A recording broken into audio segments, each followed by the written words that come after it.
Welcome Lena and Mia to Circle 2C, and they will be sharing a project that they have been working on in their school district. Thank you. Over to you, Mia and Lena.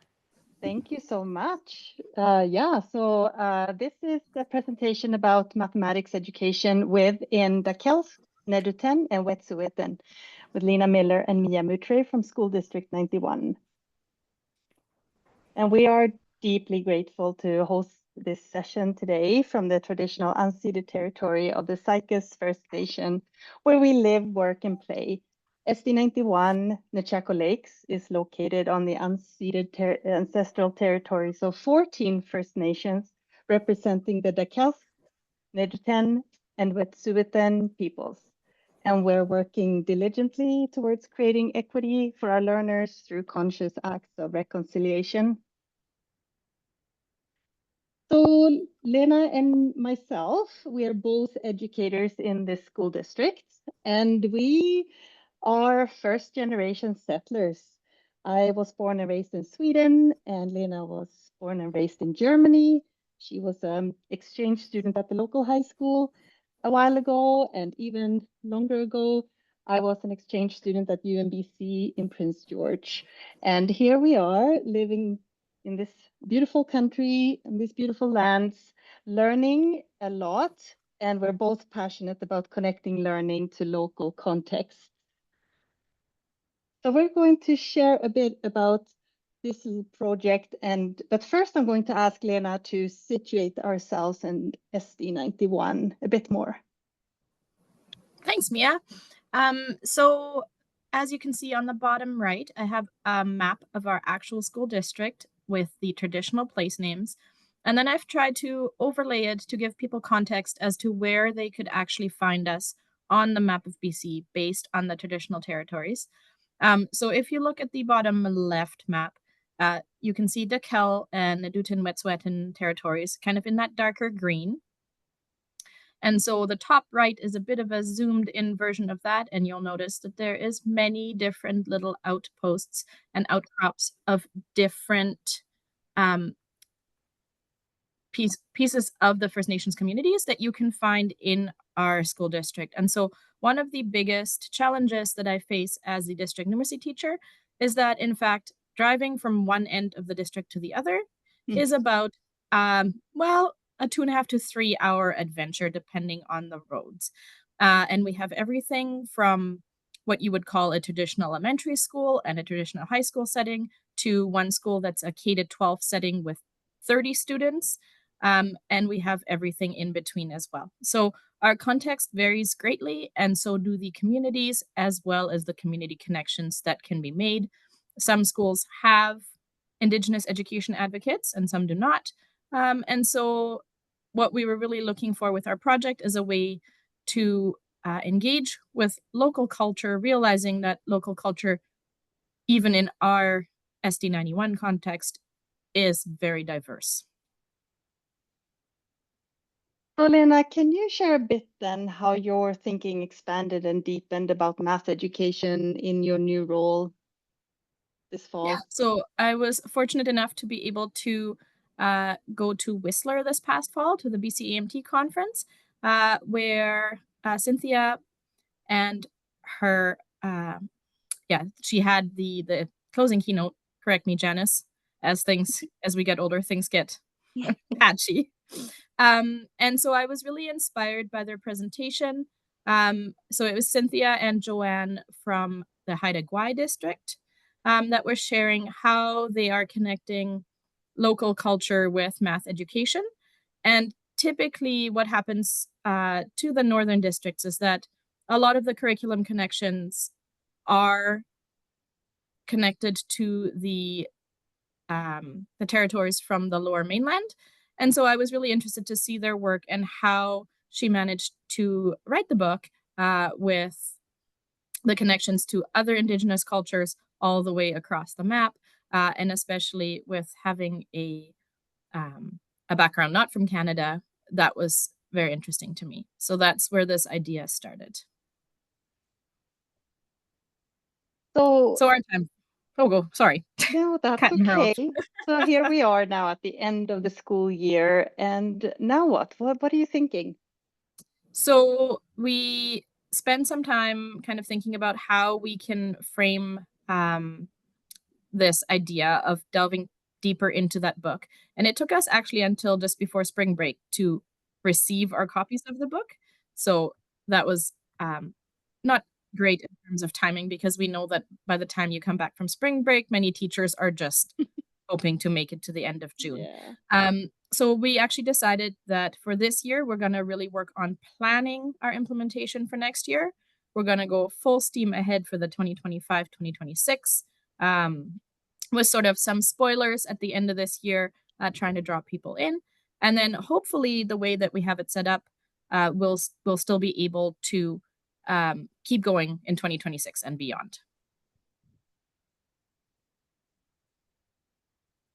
So you've been thinking a lot about this book club and the non-traditional book club. Can you tell us a bit more about that? So when I first looked at doing a book club, I sort of did a bit of asking around in our office, and typically the reaction is that people have very different ideas of what a book club might look like. And I do want to honor that as educators, many people don't have time, or at least not time at the same times of the day. And so this idea was born that we could do a non-traditional book club, kind of harnessing the power. So Mia, and she didn't say this, but I'm gonna just hype her up a little bit here. So she's the vice principal of our online school, and they use Brightspace as their medium to have kids access their courses. Well, kids and learners.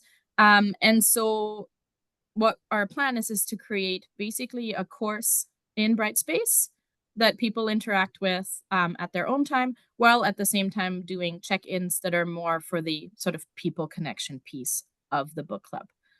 And so that'll be accessible to all our staff. And because it'll be built on that platform, it'll be accessible through 2026 and beyond. So we'll have some professional learning opportunities that will sort of live on. Mm-hmm. Thank you. And then the intention with this online book club is really important. Can you share a bit more about that with us? Yeah, so we're hoping to really bridge, so to invite especially our administrators to be part of the book club, to really dive into the why and how of what we're trying to do. And then as a numeracy support teacher, the other part of my learning project is to connect with local artists and schools, and to bring what we're learning and connect math and art in the schools, so that the administrators have the theory behind it, and the teachers can help with implementing that in practice. Our first, because we are such a diverse district, our first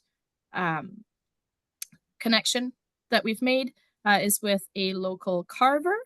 And so we are currently working on figuring out how we can best bring him in to hopefully do some soap carving with the students, but also to have his one of his carvings that he's allowed us to use as a learning tool, to look for patterns in that as well. Yeah, so we're now welcoming questions and comments. I mean, no, I'm not. Got it.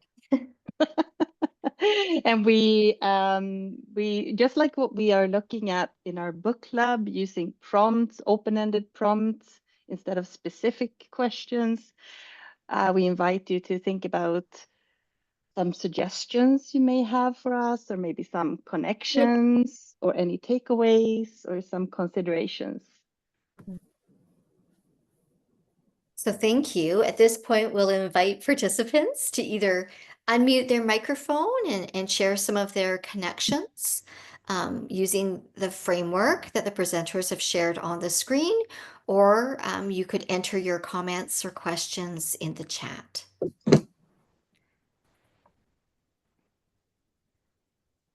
I want to just offer that I'm just loving the berries on your slides. They're beautiful and just such a lovely time of year as all the berries are starting to be in blossom right now.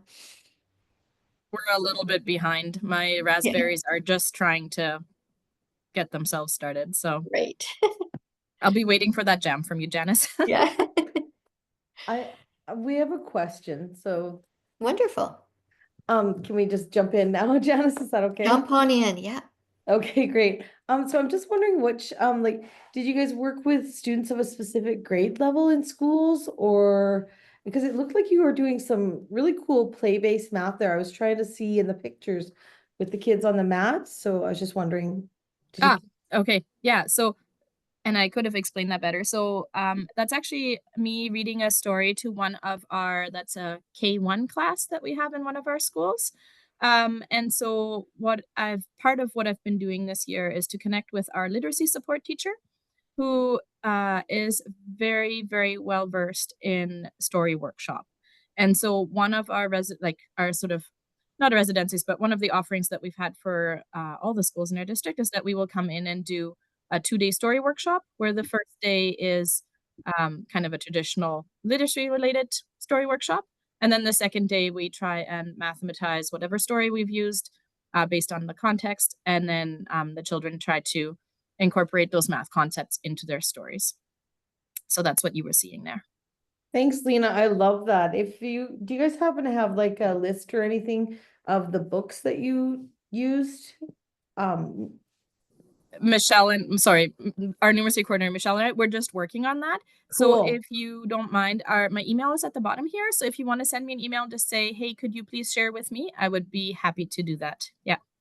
Thanks, Lena, maybe we can also invite you to share the list with us so that we can post it on the Indigenous Math Education Network site along with the recording of this session. For sure. Thank you. Yeah, we've not specifically looked for Indigenous authors per se, but we do look for themes of diversity and themes of inclusion. So, and so some of the stories, we do have one that Michelle has selected on the roster that is specifically local to us. And so really what our plan was is to really focus on what means something to the students in that particular context. And for those of you not familiar with the structure of Story Workshop, I've put a link to the book in the chat. And that is something that, many teachers across our province use in their practice for literacy, but also for creating math stories and developing that oral language and the vocabulary needed to, understand mathematics and the processes in mathematics as well. Sure. And then there's just one question in the chat that I saw. And so it says, it's Lucy from U of A who says, are there any specific resources that we are using to find books for the book club? So our main focus is the book from Cynthia that we had a little picture of. It's Math Education with and in Indigenous Communities.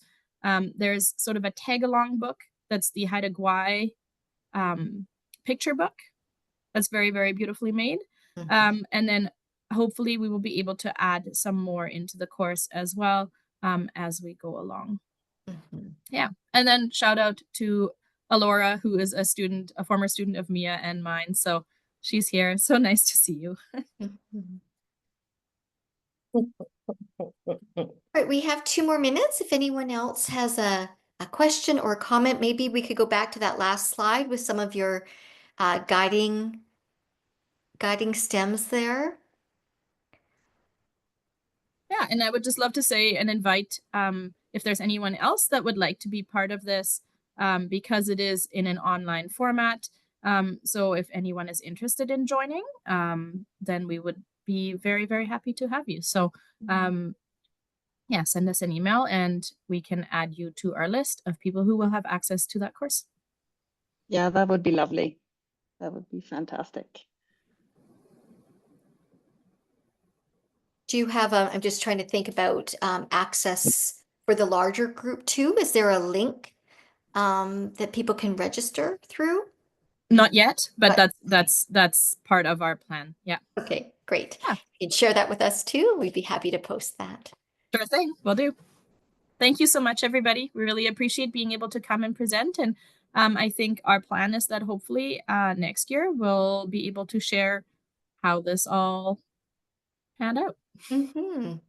Thank you so much, Lena Yes, and thank Mia. you. All Thanks, right. Mia. And I love the little interview conversational like dialogue that went on between the two of you. That was lovely.